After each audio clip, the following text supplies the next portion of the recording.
When Doris Day died in May of 2019 at the age of 97, the world remembered her as the eternal sweetheart of Hollywood's golden years. Tributes poured in, celebrating her dazzling smile, her honey-smooth voice, and her image as America's wholesome girl next door. She was the woman who starred in breezy romantic comedies with Rock Hudson, who sang Que Sera Sera with childlike optimism, who embodied innocence and purity at a time when Hollywood was beginning to flirt with edgier, more provocative themes. To generations of fans, Doris Day represented light, joy, and comfort. She was the antidote to cynicism. Always cheerful, always optimistic, always unscathed by the shadows that seemed to touch everyone else in the industry. But behind that image was another Doris Day, one very few knew in her lifetime, and one whose truths began to emerge only after her death. 6 years later, the shine of nostalgia is still bright, but so too are the revelations of a darker past.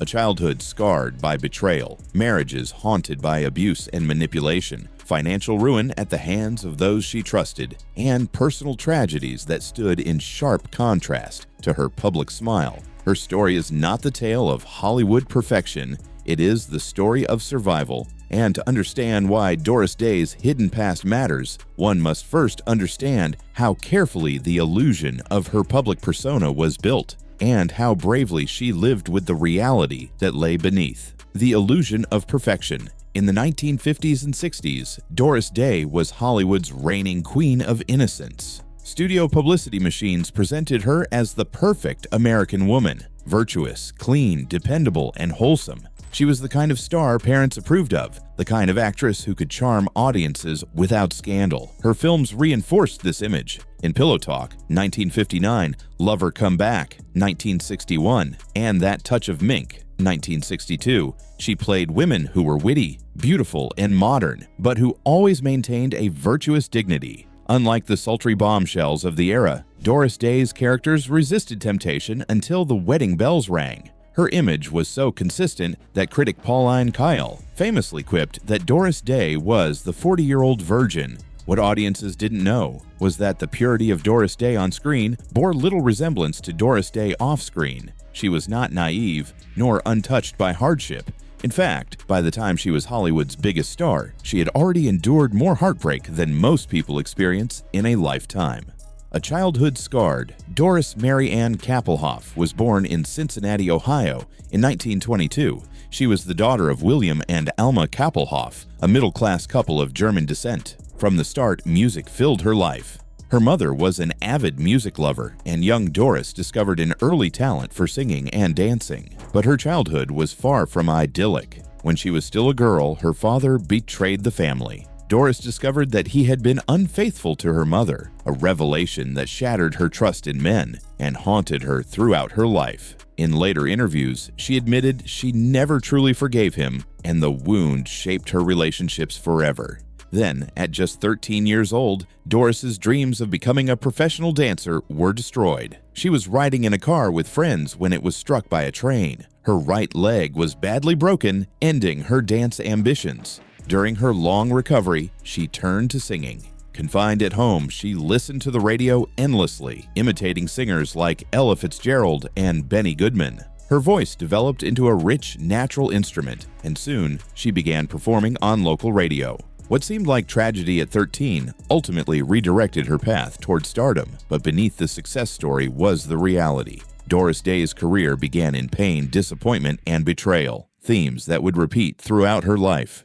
Early marriages and betrayal. By the time she was a teenager, Doris Day was already singing with local bands. At 16, she landed a job with Barney Rapp's band, where she adopted the stage name Day. She quickly rose through the ranks of the big band era, working with Les Brown and his Band of Renown. Her recording of Sentimental Journey in 1945 became an anthem for troops returning home from World War II and launched her into national fame. But even as her career soared, her personal life faltered. At just 17, she married trombonist Al Jordan. The marriage was a nightmare. Jordan was violent, controlling, and abusive. He forced Day into isolation, beating her regularly and accusing her of infidelity. Day later described him as a psychopathic sadist.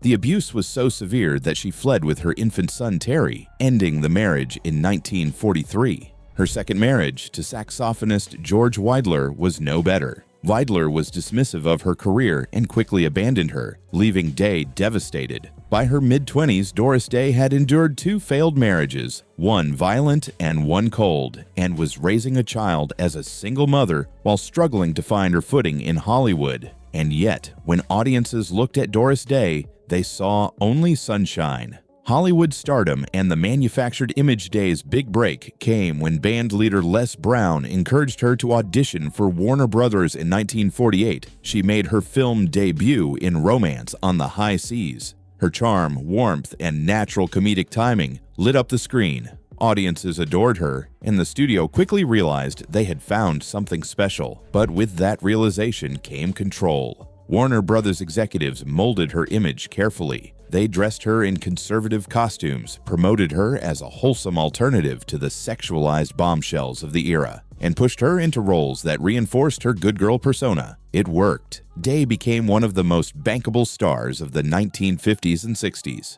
She starred in musicals like Calamity Jane and romantic comedies alongside Rock Hudson and Cary Grant. Her voice filled record stores and her films filled theaters. She was beloved not only in America, but around the world.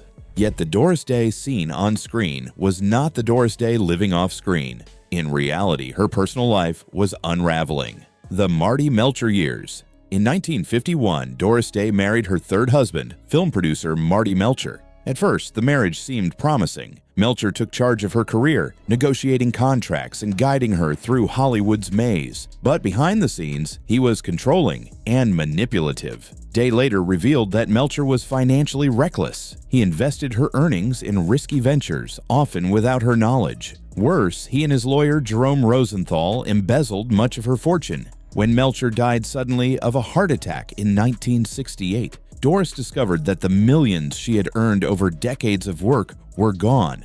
She was left nearly bankrupt.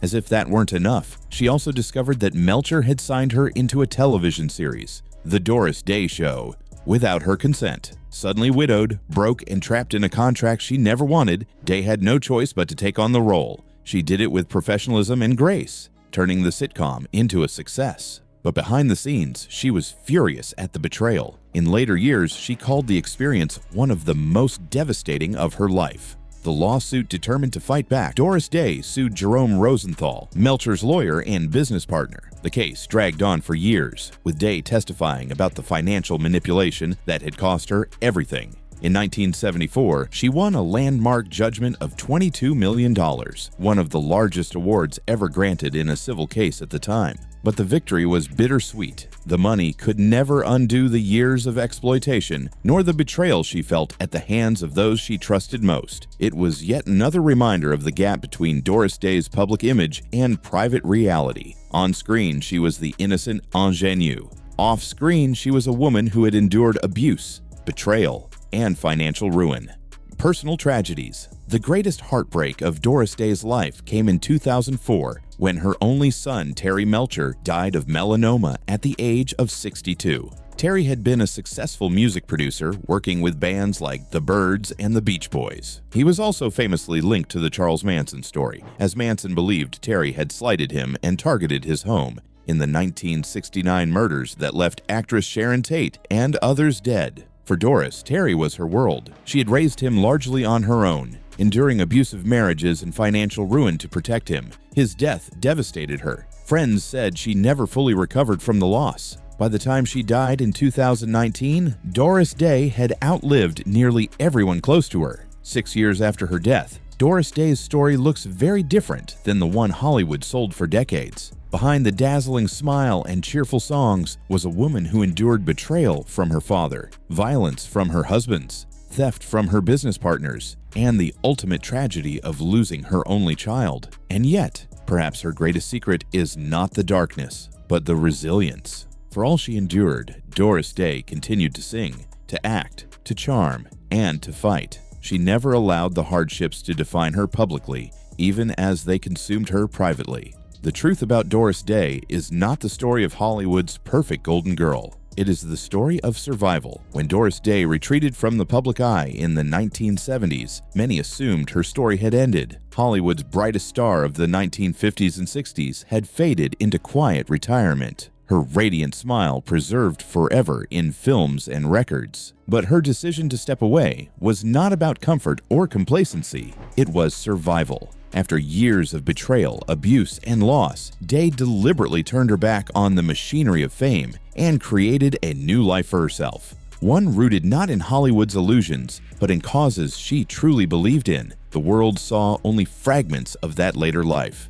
Day appeared occasionally on television, gave carefully selected interviews, and ran her animal welfare foundation with passion and commitment. But the full scope of her private struggles and secrets remained hidden. It was only after her death in 2019, as friends, biographers, and court records began to reveal more, that a darker truth emerged. Even in her years of quiet retreat, Doris Day's life was shadowed by manipulation, tragedy, and the scars of her past. 6 years after her passing, the myth of Doris Day as America's eternal sweetheart has been shattered. What remains is a portrait of a woman who spent nearly every stage of her life fighting. For her independence, for her finances, for her safety, for her son, and finally, for the animals she loved.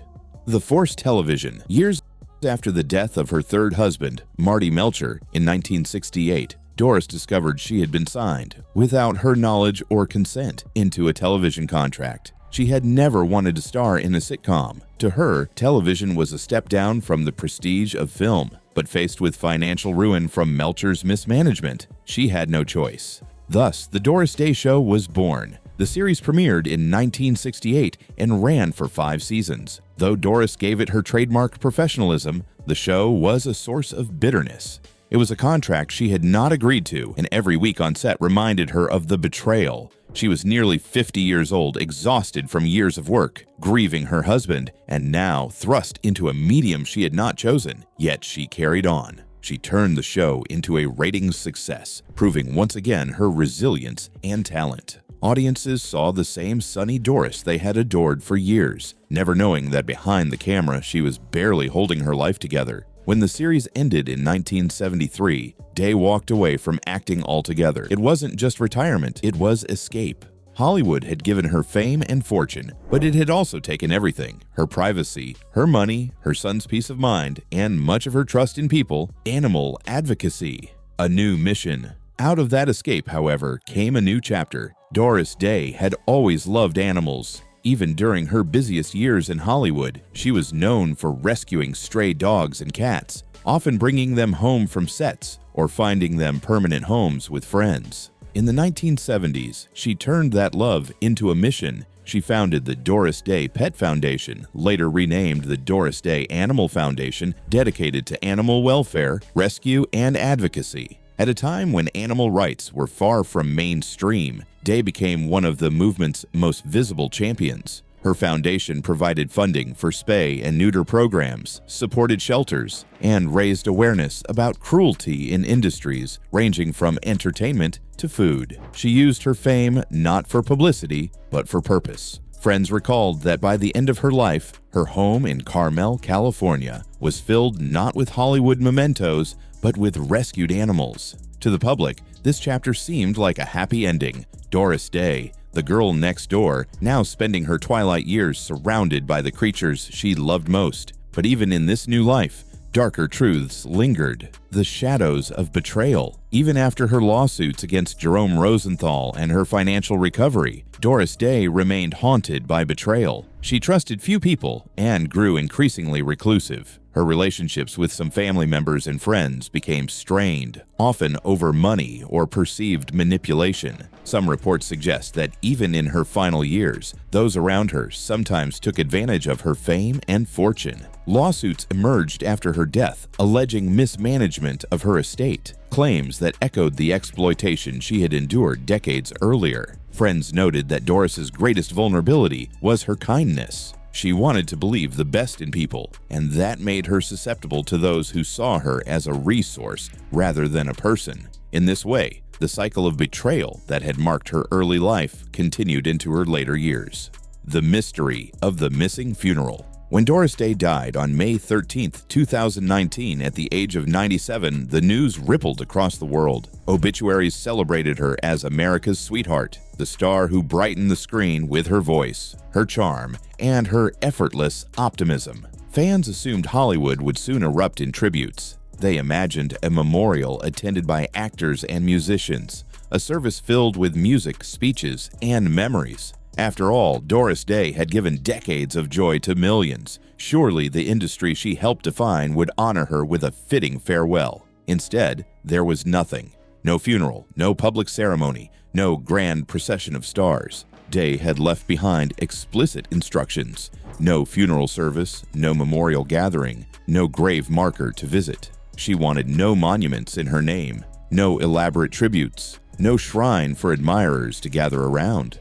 Her body was cremated quietly, and her ashes were scattered in an undisclosed location. The decision shocked many who had grown up with her. How could one of Hollywood's brightest icons vanish from the world in silence? For fans, the absence of ritual felt like a void. People wanted a chance to gather, to sing her songs, to watch her films together, to remember the woman who had defined an era. Instead, they were left with only her movies, her recordings, and their memories. For some, her choice reflected humility. Doris Day had always shunned the spectacle of fame in her later years. She had retreated to her home in Carmel, California, far from Hollywood's glare, choosing a life of privacy and simplicity. In that light, her refusal of a funeral seemed like one final statement. She did not need a spotlight to validate her life. Others saw it differently. To them, it reflected bitterness, a last repudiation of an industry that had betrayed her too many times, an industry that had stolen her money, exploited her image, and left her to fight battles she never should have faced. Whatever her reasoning, the absence of a funeral only deepened the mystery surrounding Doris Day. She had been one of the most visible women of the 20th century, and yet she chose to leave the world without ceremony.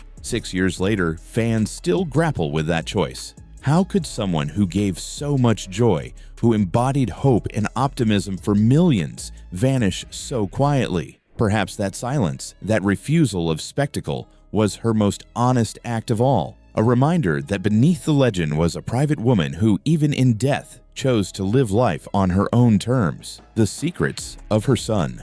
One of the most painful aspects of Doris Day's story is the tragedy of her only son, Terry Melcher. For Doris, Terry was everything. She raised him largely on her own, endured abusive marriages to protect him, and built her world around his happiness. But Terry's life was marked by its own darkness. As a music producer in the 1960s, he lived at the heart of the counterculture scene in Los Angeles. He worked with the Byrds, was close friends with the Beach Boys, and partied in Hollywood's wildest circles. That world brought him into contact with Charles Manson. Terry initially expressed interest in Manson's music, but later pulled away, declining to sign him. Manson, in his paranoia and rage, believed Terry had betrayed him. In August 1969, members of the Manson family went to Terry's home on Cielo Drive, intending to confront him. Terry, by chance, had already moved out.